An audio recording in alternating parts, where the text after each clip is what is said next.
I lived on the same dead-end street, surrounded by forest in the quiet rural village of Dorchester, Ontario, for 22 years of my life. One breezy summer night in 2001, when I was 14, I went outside to play basketball. It was around 8 p.m. and the sun had already set. My dad walked past me with our golden retriever.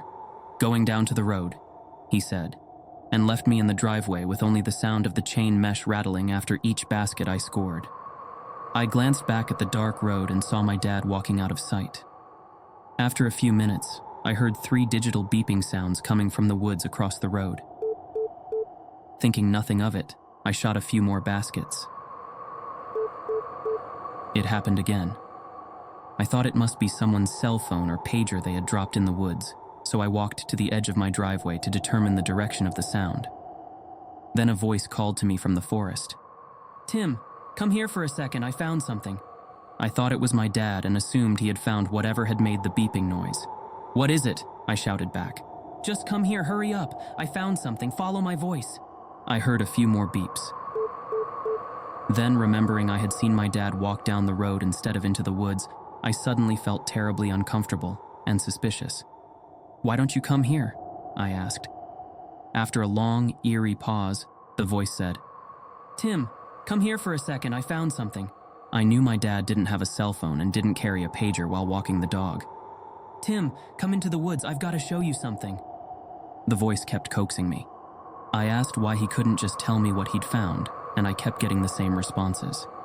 At this point, I realized that the voice was only using a certain number of words and phrases, almost as if it were automated, and only knew how to speak those particular words. I stepped closer to the forest and peered into the trees, but could see nothing, while the voice kept saying the same things over and over. I began to ignore it and backed away. Finally, the voice stopped, and I heard the digital beeping 3 more times. Then silence. I could see my dad walk up the road and heard the jingle of my dog's collar. He walked right past me. I ran up to him. "Well, what did you find?" I asked. "What? Weren't you calling me, saying you found something?" "No." He walked into the house. I turned back to face the black forest that was now eerily silent. All I could wonder was, what would have happened to me if I had followed the voice into the forest? Would I have been seen again? For the first time in my life, I was actually terrified.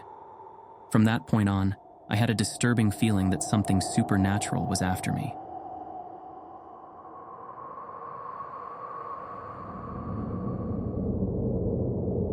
In 1977, my family and I were living on smallholding next to Beccles Common in Suffolk. One bright sunny morning in February or March, I heard my twin daughters, Wanda and Rosemary, aged 3.5, crying and calling me.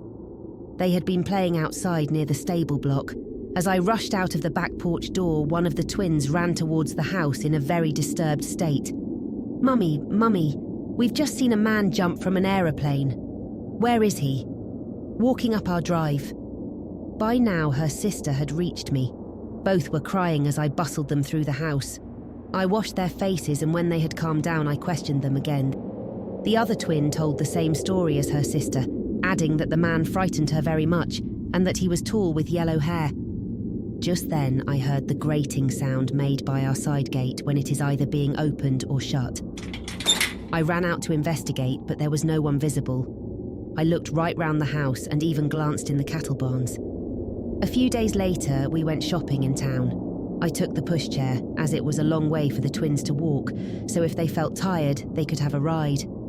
On the way back, we came through the little iron gate leading from the avenue, and I glanced up the path to our house in the distance. It was unusually quiet, and there weren't even any golfers, though most mornings 1 or 2 were playing, as part of the common was used as a golf course. When I looked up the path again, I saw a man about 800 yards away, behaving oddly. He flopped about, then straightened up and started walking towards us. I noticed what looked like a long streak of lightning in the sky above the point where he had been falling about. This quickly disappeared, and then I saw a little white circle, perfectly round, which moved very fast and was soon out of sight. The twins seemed full of energy and were running ahead, but as the strange man approached, they turned tail, scampered back to me, and got into the pushchair. "That's the man in the airplane," they exclaimed. He was over 6 feet tall and dressed in blue-grey protective clothing, like a boiler suit, tight at the ankles and wrists, and apparently of a lightweight material, like nylon. His boots seemed to be made from the same material, and he had grey gauntlet gloves. He had earphones on, and as we drew level, I could hear a sound similar to white noise from an untuned radio, then heard quite a loud foreign voice coming through the static. The strangest feature of all was his pinky red eyes. He was staring into the middle distance all the time and didn't look our way once. After he passed, I turned round for another look and noticed his magnificent shoulder-length hair, which shone a fantastic golden red in the morning sunlight. We had now reached the top end of the track, roughly the spot where I had seen the man falling about. To our right, a herd of cows appeared to be going berserk, running round and round the field in a most disturbed fashion. I looked back again and found that the man had vanished. There were only a few sparse bushes, so where had he gone? I turned the pushchair round and retraced our steps all the way down to the car park, but there was no sign of the man anywhere. A few days later, the twins and I were collecting firewood on the common. I glanced towards a golf green and saw what appeared to be a very small dark grey caravan standing on 2 little legs. It was egg-shaped and had one wide window in the front, as far as I could tell. The land at that spot was very marshy, which would have made it extremely difficult to drive across, and I couldn't see any tracks. The twins caught up with me and pulled my arm, saying, "There's the aeroplane, Mum." I told them it was a caravan, but they insisted it was the aeroplane they had seen earlier. Surprisingly, they wanted to have a closer look, but I dissuaded them as it was very muddy where the caravan was standing. We came to a small wooded area, and through the trees I saw a very tall man dressed in a similar fashion to the one we had seen a few days earlier. I couldn't see his face as he was turned away from us. Although it was a bright morning, it was rather dark among the trees, and he was in shadow. I decided not to investigate further and returned home with our firewood. The next day I returned to the area, but the egg-shaped caravan and the tall man were nowhere to be seen.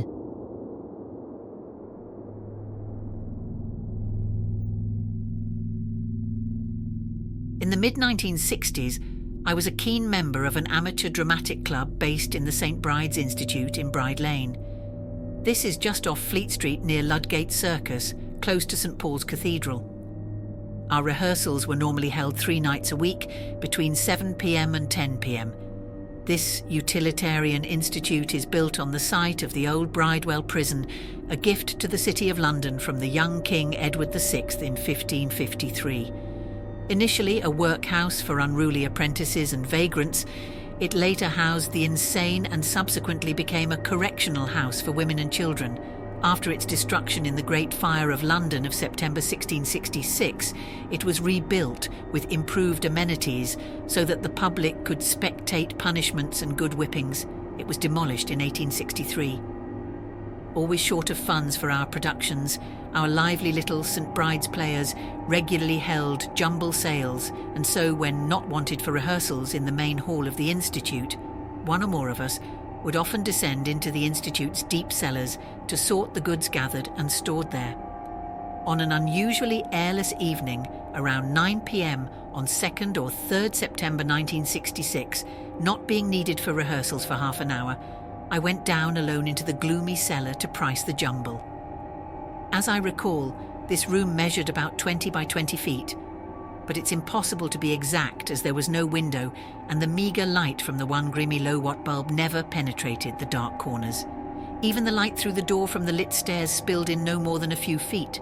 I had been there pricing in complete silence for about 10 minutes when the most terrifying cacophony erupted all around me. Shouts, yells, all incomprehensible, plus the noise of obviously metal objects clashing or being struck, metal against metal. In volume and ferocity, the racket was indescribable. Fearful as I was, I still looked around for a normal cause. Water pipes? The noise was all too human. Radiators? Unlikely, for even in a deep cellar at 9 p.m. it was an unusually warm evening. I suppose the uproar lasted no more than 20 seconds, but, not usually timid, turned tail and fled back up the stairs, taking them 3 at a time and probably most inelegantly in my miniskirt and high heels. Back in the rehearsal room, a fellow am dram commented that I looked pale, but Too confused to explain, I responded feebly that there had been a nasty noise in the cellar. Rehearsals continued and the subject was dropped, even though I have never forgotten my abject terror in that dungeon-like room. A possible explanation came to me after reading Peter Ackroyd's book, London, a biography. Ackroyd relates that the Great Fire started on Sunday 1st September in Pudding Lane and by Monday had spread down Ludgate into Fleet Street, the molten lead from the roof of St. Paul's Cathedral running through the streets and glowing with fiery redness as no horse or man was able to tread on them. I now tend to believe that what I experienced that stifling evening in 1966 may have been an oral manifestation of the sheer terror infecting the Bridewell prison's largely female population as the inferno raced towards them on an identically hot evening precisely 300 years earlier. Locked up behind bars, what else could the poor souls do but shout, scream, shriek and bang anything? A cup, a plate, a spoon, that might make enough noise to bring salvation from that fast-approaching, roaring monster. Then its increasing speed and intensity, triggering general panic and the jailer's own need to retreat to safety.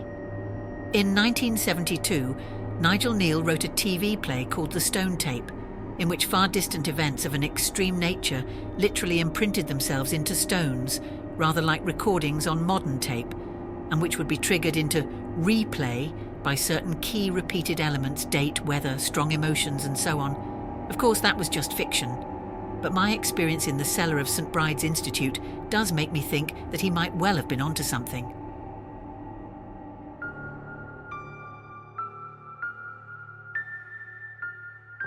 I was 6 years old when my parents divorced.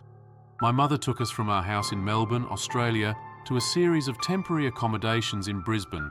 When I was 7, we finally moved into a house. It took my mother a long time to find a place both big enough for all of us and cheap enough for a single mother to afford. It was an old place, a timber Queenslander. I have no idea just how old it was, but there was an old coal burner kitchen that was blocked off from the modern gas kitchen.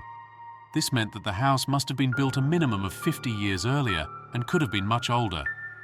As the youngest of 4 children, I got the smallest room, just big enough for a bed and not much else. From the beginning, I didn't like the place. I don't remember at what point I realized it was haunted, but I have early memories of closing my eyes before entering rooms, particularly at night.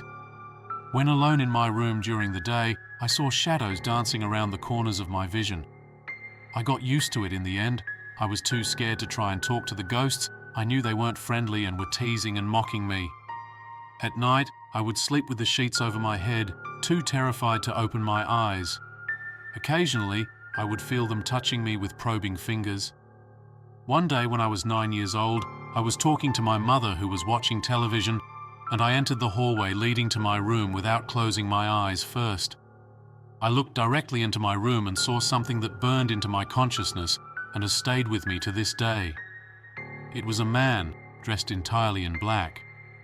He was rather ordinary looking, balding, with a narrow strip of hair around the back of his head, but everything else about him was far from ordinary. He was draped in a transparent black veil that covered his whole body, under which he wore a black tank top. He was bent over and doing something with his hands on the wall. I saw him side on. He heard me and turned his head to face me. He stared at me for a whole second. His eyes were bright red, like a modern red LED. He had no expression, but unlike the other shadowy figures I would see during the day, he was completely solid and looked human. Abruptly, and without a sound, the man ran directly into the wall and vanished. I was left standing, speechless with terror. I told my mother what I had seen, and she just laughed at me. I moved from that room shortly after, when my eldest sister moved out, into the room on the other side of the hallway. I was very careful after the incident, not to look towards my old room without showing myself first. I never saw the creature again, but the occasional touching continued until we finally left the house in 1977 when I was 11 years old. But the story doesn't end there. We moved into another house after my mother and I had lived in a flat for a year and my sisters had all left home. I reverted to my old habits of closing my eyes before entering a dark room and sleeping under the sheets. Then, after we had been in the new house for a few months, I had some friends around for a sleepover. We all slept together in the lounge. I woke in the middle of the night and felt a peace unlike I had ever felt before in my short life. It was a calm that went completely through me. I opened my eyes and saw a woman. She was standing in the doorway and dressed in a long white dress that covered her feet, a lot like a bride on a cake. There was a pattern on the dress, but I couldn't make it out. She stood about 5 feet tall and had curly light brown hair. She was looking directly at me and was smiling. I looked at her and smiled back. She was lovely, and I have never felt like that before or since. And then, before my eyes, she slowly vanished. I looked at where she had been standing for a few minutes and went back to sleep, feeling wonderful. To me, it was obvious why the lady had appeared. I have always believed that she knew what I had gone through over 5 years in the other house and was telling me that I was safe in her house. It changed my life and I stopped being frightened. I never saw the lady again. I can't explain the events or the reason for the first house's haunting. Neither my sisters nor my mother saw anything strange in the house, to my knowledge. Perhaps some of the events were simply the imaginings of a frightened little boy. Even the woman in white could have been a fragment of a dream, although I do not believe so. But the vision of the man in black was real, without the slightest doubt in my mind. I always believed it to be a demon, or perhaps a lost soul. I don't know if I really want to know the answer.